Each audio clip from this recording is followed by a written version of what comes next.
Okay, number 6. These are multiplying, so multi-radical expressions. That's a cool word. Multiply radical expressions. So you multiply outsides, that means outside the radical sign. You multiply insides,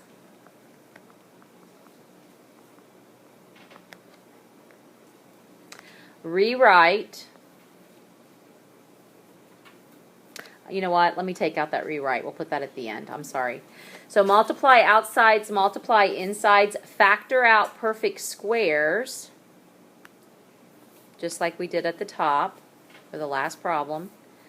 Factor out perfect squares. Rewrite? Why is that? Rewrite. Factor out perfect squares, bring out perfect squares, and rewrite. Bring out perfect squares.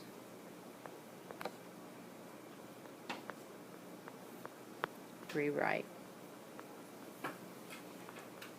So we're going to multiply the outsides, multiply the insides. That means in and out of the radical sign. Factor out perfect squares, whatever's on the inside, and bring out perfect squares once you do that. So first of all, we have negative 2 radical 10 times 3 radical 5. So if I multiply the outsides, then it's negative 2 times positive 3. So that's negative 6. Multiply the insides, 10 times 5 is 50. Okay, so I did the first 2 steps. I multiplied the outside, multiplied the inside. Now factor out perfect squares. That means the part that's in the radical sign.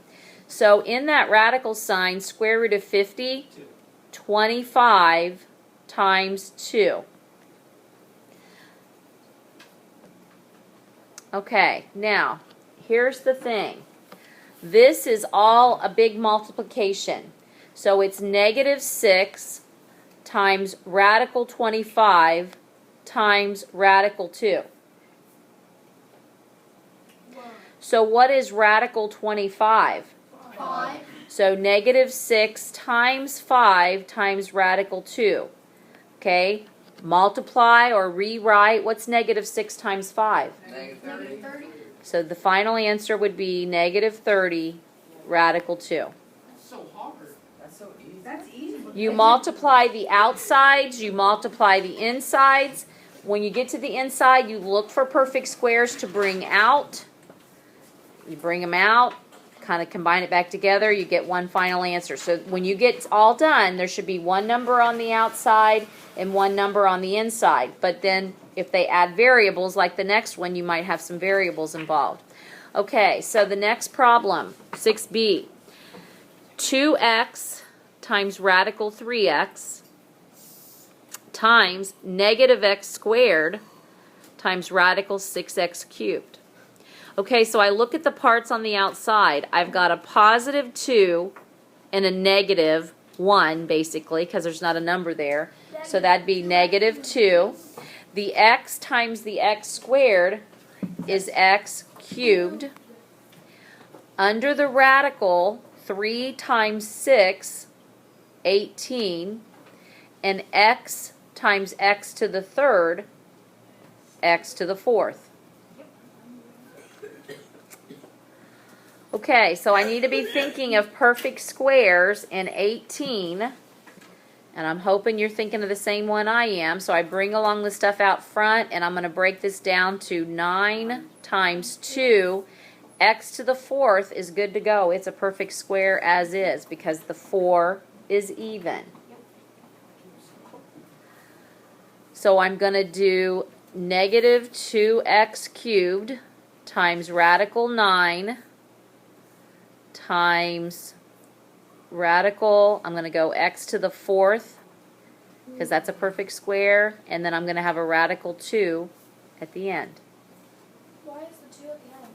Because it's going to stay in there. Everything else is going to come out because I brought perfect squares in front.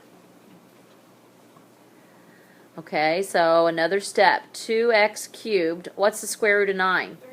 3. What's the square root of x to the fourth? X squared. X squared, and then radical 2 has to stay like that. Okay, now rewrite really means just go back and multiply and catch things up. So I've got to take negative 2 times 3, negative 6. X to the third times x to the second, X to the 5th. x to the fifth, square root of 2. There you go. I don't get that one because, like,